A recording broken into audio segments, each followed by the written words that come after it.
Hello and welcome to Lenovo Unboxed. I'm Gavin, and I'm here, as always, with Kevin.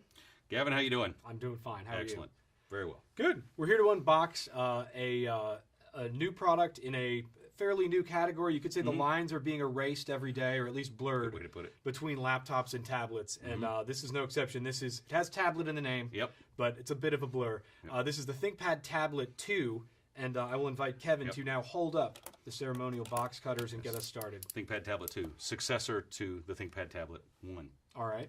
But of course, the big headline on this thing, first of all, is the operating system, right? Correct. This is a Windows 8 tablet. So let's get the box open here. Ceremonial box cutter. As you all know by now, Windows 8, brand new OS, just hit the shelves October 26th. Theoretical shelves in some cases. Thank you, sir. There we go. Okay, we have the inner box. We have a double unboxing. It's a special treat to make up for all those ones we didn't have boxes for. Let's be honest. We're already off to a more attractive start than usual. This is a nice box. All right, there you go. Yeah, thanks. Thank you, sir. I might hang on to this. All right.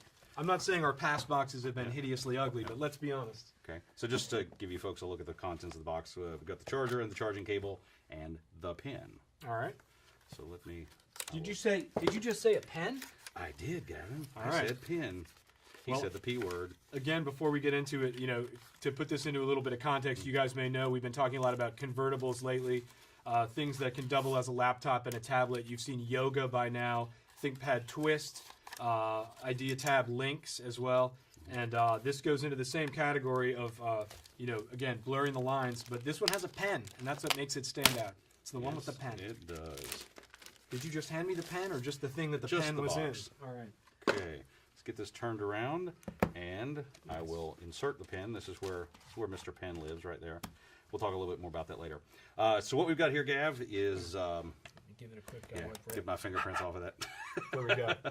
We want it to right. look as nice as possible for you guys. Okay, so we've got there's a number of 10s, as our marketing team is saying about this. 10.1-inch screen, 10 hours of battery life. We're under 600 grams on this for the metrically challenged. Under 10 pounds, then? Under 10 pounds. Absolutely. So we'll do a little brief round the horn here. Can I hold it before you do? Yes, you may. It is, I have to say, I have the original ThinkPad tablet, and this is shockingly smaller and lighter from what I can tell. It is svelte. Okay, so we've got our combo headphone jack there. We've got our volume up and down. We've got rotation lock. Then as we go to the bottom here, we've got our mini, not micro, mini HDMI. Okay. Our docking connector port. And then over here on the side, we have a micro USB for charging. And then under this flap here, if I can get this open, we also have a full-size USB port. Good, okay.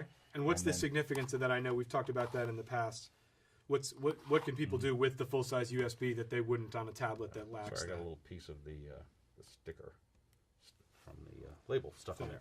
Okay, so the importance of that is let me back up a second. So this is what, in broad terms, I would refer to, and other people refer to, as a companion device. Okay. Right? Which is not to say this can't be your primary PC on a trip, right? It is based on Intel SoC, right?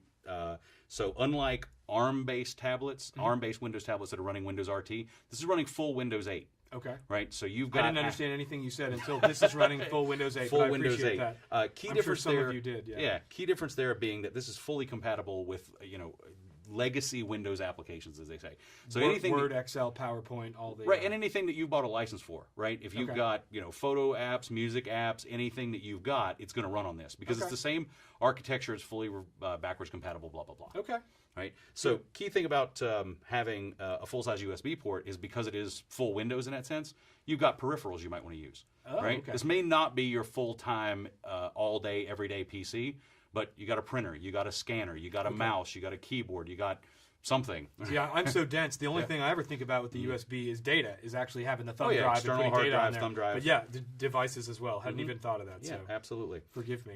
So that's key. And tell you what, let's. And again, the significance you talk about being able to run things like Word and PowerPoint on here. In the new Windows 8 experience, of course, you can go back and forth between what is essentially a traditional desktop environment with things like Word and you know, Microsoft Office essentially, and then go back over to the new apps in the Windows Store that they Yeah, opened, absolutely. right? I was going to fire this up, but it looks like the battery's not charged out of the box, so we'll talk about the peripherals. Okay. And we'll promise a follow-on video later with this thing showing booted full up. function. Okay. Exactly. So this is the dock. I apologize for those of you who see this. This is not final textured plastic. It'll be nice and textured. So this will be the dock, right? So that fits right in there and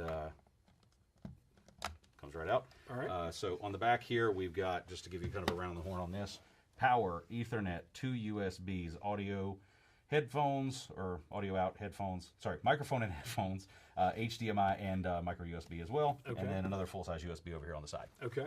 And the dock available as an option or comes with it? It will be available as an option. Okay. Good to know. Good to know. And then we will have a number of different carrying cases. There'll be just like sort of a little snap-on cover for this, which we don't have with us today. But this is a full-sized carrying case that's double-sized, rather, I should say, to also carry the optional keyboard. Ah, and this is where it gets interesting, right? Yep. Because so far we were just touch tablet, traditional. And this is where the line gets blurred a bit, right? Right. So what we've got here is a Bluetooth keyboard. Right. So you do not have to make a physical connection between the two.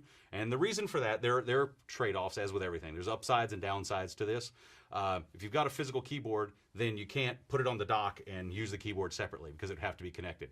Right. So what they wanted to do here was create a keyboard that would be able, that you could sort of soft dock, as we'll say, the tablet into, and still be able to use the keyboard, but you could also put this on the full dock, pull this away, and put the keyboard in your lap and still type with it. Interesting. So they can be separate and still work it together. Exactly. Okay. And as with everything that's called a ThinkPad, it's got a track point. This is an optical track point. Right. And then we've got, you know, your right and left buttons and our handy-dandy center scroll button.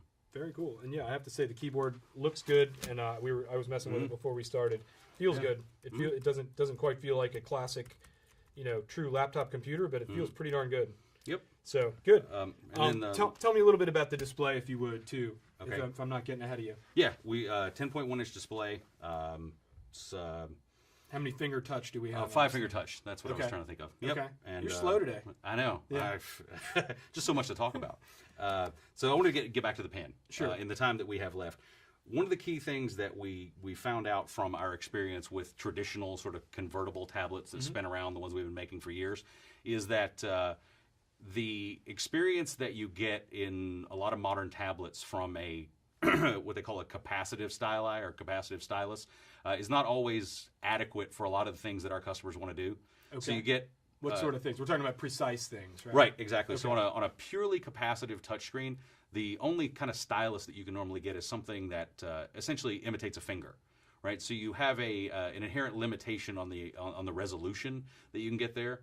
So it's kind of like, you know, to be a little hyperbolic about it, a digital finger painting. Okay. Right, but this is it's a little dull. It's like the markers you get for your kids when they're still little, exactly, where they're doing broad strokes. Whereas this is a true digitizing pen, meaning that it is not only pressure sensitive, or meaning that it is of great resolution and also pressure sensitive. Right, so if you're an artist and you need to draw with a fine level of control and do thin lines and thick lines, also, for example, students or professionals in engineering, chemistry, mathematics. I'm picturing illustrators and that sort of thing. Right, people who need to do complex mathematical formulas, that things that you can't type in on a keyboard, symbols, chemical diagrams, that sort of thing. That's where this is really useful. Okay. And plus, you know, I just think it's fun sometimes, you know, to actually Would you describe be able it to as draw on the screen. a nerd's dream? Pretty much. We're looking for clever marketing taglines today, so I'll put that one out to the Twitter sphere. Sorry, I realized as I went around the horn with the ports, I actually forgot one, so we'll revisit that. Up here on the top, we have a micro SD card. Okay. And we have our slot for a SIM card. Good to know. Right, so for built-in wireless WAN. Okay. So that's another feature I forgot to mention. Okay. Also built-in wireless WAN. So all in all, you know, a fully functional Intel architecture-based full Windows 8 tablet PC. And talk to me, pull back before we go. We talked about the significance of the pen as far as the audience that would be interested in that, right? And the need for a really precise pen. Pull back and tell me the audience for this thing. You mentioned it's a companion. Is this just for business people? You know, who does this best suited for beyond what you'd call a classic sort of road warrior business person? So you know the way we tend to look at these things is it's who. Sorry, I was holding it upside down. Kevin, who do you you know? when it comes time to make a choice between including or excluding some feature, or adding something or taking something away, you really look at who your target audience is, right? So we have a pretty extensive set of consumer tablets, right? But there are things, with this, like the pen, the full array of ports, the accessories that come with it, that just make it a little more targeted to the needs of business users. So if I had to classify this sort of as a broad classification, back to what I said earlier, it's a business companion device as opposed to like a consumer or home companion device. Sure. And you can see elsewhere on our YouTube channel and obviously on Lenovo.com. Check out the S2110 tablet. Not one of our catchiest names, but a really nice one. I use that one at home, actually. And we have the smaller ones, the A2107, 2109. But again, a slightly different, you're always looking at what's geared to a professional and what's geared to someone who wants to lie on the couch and mess around with it on a weekend. But absolutely. Kevin, anything else to add? No, I think that's it. All right, that is the ThinkPad Tablet 2, a new Windows 8 line blurring device from Lenovo, and we thank you for joining us today. Thank you.